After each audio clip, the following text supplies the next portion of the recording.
ওং তৎসৎ। ওং তৎসৎ। ওং তৎসৎ। গীতা ও ভাগবত মাহাত্ম্যাদি। শ্রীমদ্ ভাগবত গীতার মাহাত্ম্য।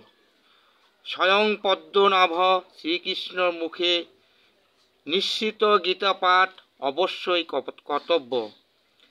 গীতা সর্বশাস্ত্রময়ী, সর্ববেদময়ী এবং সর্বধর্মময়ী।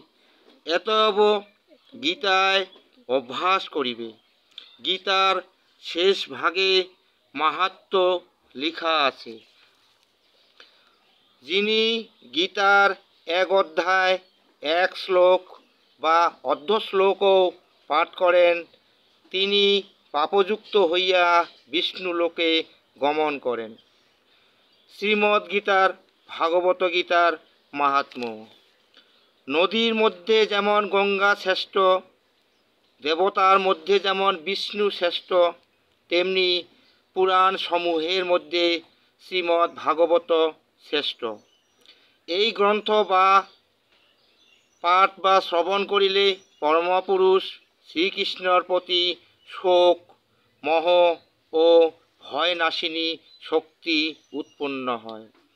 অর্থাৎ কলিযুগে যেমন ভাগবত শাস্ত্র অবস্থিত করেন, সেখানে শ্রীহরি দেবগণের সহিত গমন করিয়া থাকেন এবং তথায় সমুদয় তীর্থ, নদা নদী ও সরোবর সমূহে অবস্থিতি করেন।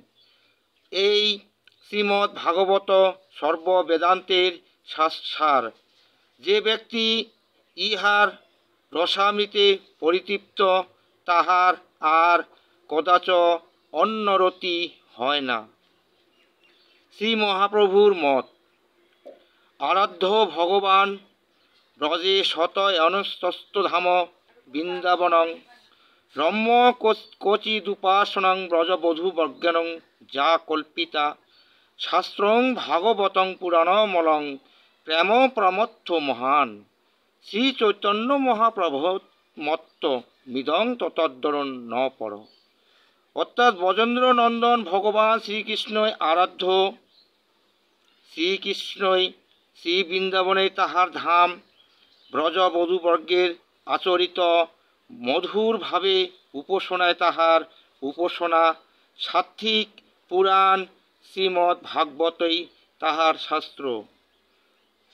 চারি ধাম মথুরা, দ্বারকা, পুরী ও রামেশ্বর সেতুবন্ধন। এই চারি ধাম দর্শন ও পরিক্রমা শ্রী বৈষ্ণবগণের কর্তব্য। জয় নিতাই, জয় গৌর, রাধে রাধে, রাধে রাধে। ইতি অপূর্ব রায় আর মুই। জয় নিতাই, জয় গৌর, রাধে রাধে।